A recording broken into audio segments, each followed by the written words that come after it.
Bom, boa noite a todos. A gente tem a missão de discutir um conceito muito novo na área da saúde, que é a experiência do paciente, que é um paradigma hoje para quem lida com qualidade nos hospitais. E talvez a grande importância é a gente conseguir discutir que experiência não é satisfação. E se eu perguntar para vocês o que é experiência, provavelmente na cabeça de todos, ou pelo menos da maioria, vai surgir a imagem de alguém mais velho, mais idoso, mais vivido, o que é um conceito acertado, porque é a vida que vai trazendo experiência. Uma coisa que o autor Albert Camus já dizia: não se pode criar experiência, é preciso passar por ela, e cada um de nós vai ter as suas experiências ao longo da vida. Quando eu perguntei também sobre o que é experiência, alguns mais criativos de vocês provavelmente foram além e pensaram numa outra forma de experiência, que é aquela que a gente faz desde criança, que é tentar descobrir o mundo. Isso é inato do ser humano. Nós somos curiosos, a gente quer aprender, a gente quer tentar descobrir, porque é isso que cria o nosso conhecimento, que é um conceito que já era trazido por alguns filósofos, entre eles o David Hume, que é um filósofo escocês do século XVIII e que dizia: o conhecimento provém da experiência.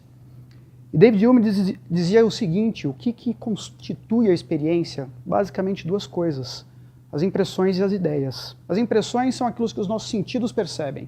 O que a gente escuta, o que a gente vê, o que a gente percebe o cheiro, e as ideias é aquilo que a gente forma na nossa cabeça. Provavelmente a primeira vez que você viu um cavalo, né, você percebeu a cor dele, ouviu o casco dele batendo, o relinchar, como é que era a cor do pelo dele, o cheiro do pelo, se você cavalgou. E se hoje eu perguntar como é que é um cavalo, você forma a imagem dele na sua cabeça. Só que as ideias, elas vão além. Eu consigo perguntar para você o que é um pégaso, e mesmo que você nunca tenha visto um, porque eles não existem, são um mito, ainda assim você vai formar a imagem de um cavalo com asas na sua cabeça.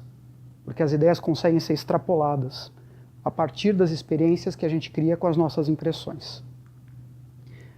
Um outro conceito que vem por trás de experiência é a questão da memória. Como é alguém mais velho, que é mais experiente, isso vem meio que intuitivamente. São as memórias daquilo que a gente tem pelas impressões e cria com as ideias que criam a experiência. E esse é um conceito muito importante que os psicólogos debatem bastante, tema inclusive de alguns psicólogos que são prêmio Nobel. Porque cada um de nós convive com dois eus.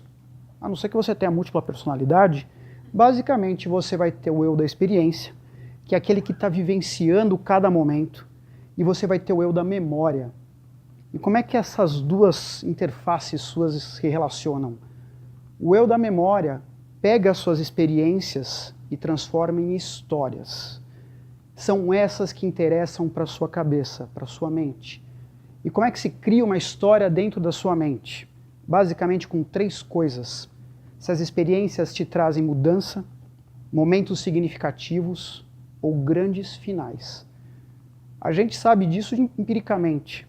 Você provavelmente nunca vai lembrar daquele filme de final péssimo, que não tem nenhuma reviravolta, ou daquele livro que é monótono do primeiro ao último capítulo. Na nossa vida é a mesma coisa. E uma coisa bastante interessante. Entre esses dois eus, quem manda é o eu da memória e não o eu da experiência. Por quê?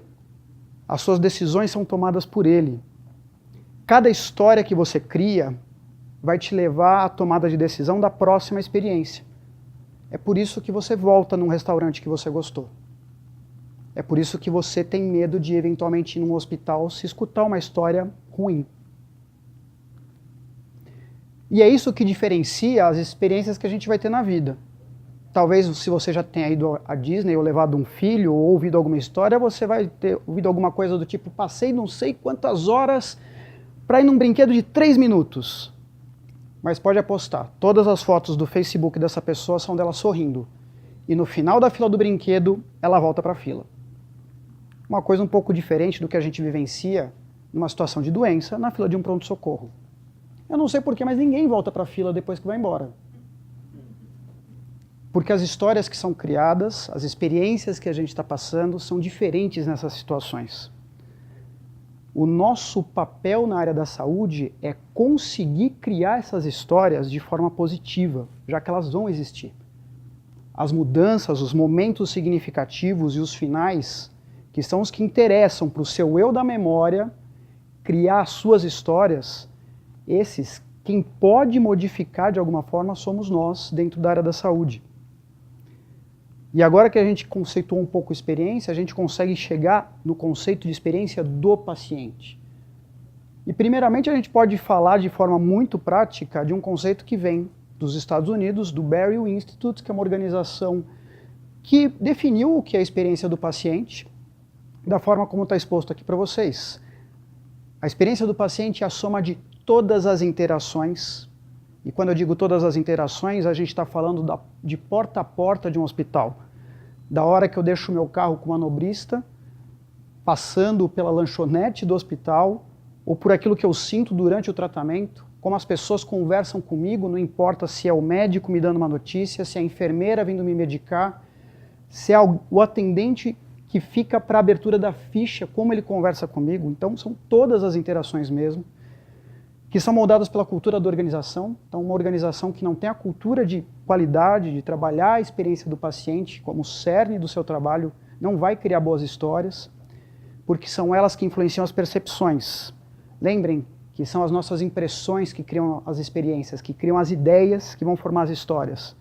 São essas percepções que a gente tem no contínuo do cuidado, que é antes, durante e depois. Vai desde a hora que eu estou agendando minha cirurgia de casa, até a hora que eu recebo um resultado do exame 3 semanas depois de ter saído de um hospital. Tudo isso faz parte da jornada que o paciente tem e das histórias que podem ou não ser criadas, dependendo de como a gente vai criar esses momentos de mudança na vida da pessoa,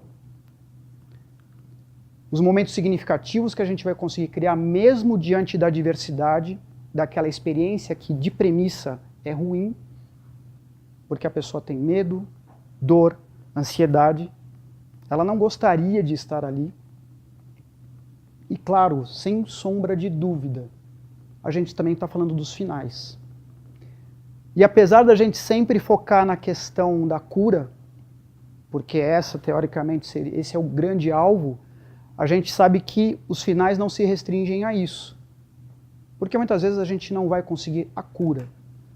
Mas a gente sabe que a gente pode ter compaixão e criar histórias que minimamente vão ser baseadas no conforto e no bem-estar daquela pessoa. Então, o nosso papel, trabalhando a experiência do paciente como um pilar da qualidade da assistência, é criar boas histórias, mesmo diante de momentos de experiência que podem ser ruins na vida do indivíduo. E modificando assim a história e a experiência da trajetória de vida dele. Muito obrigado.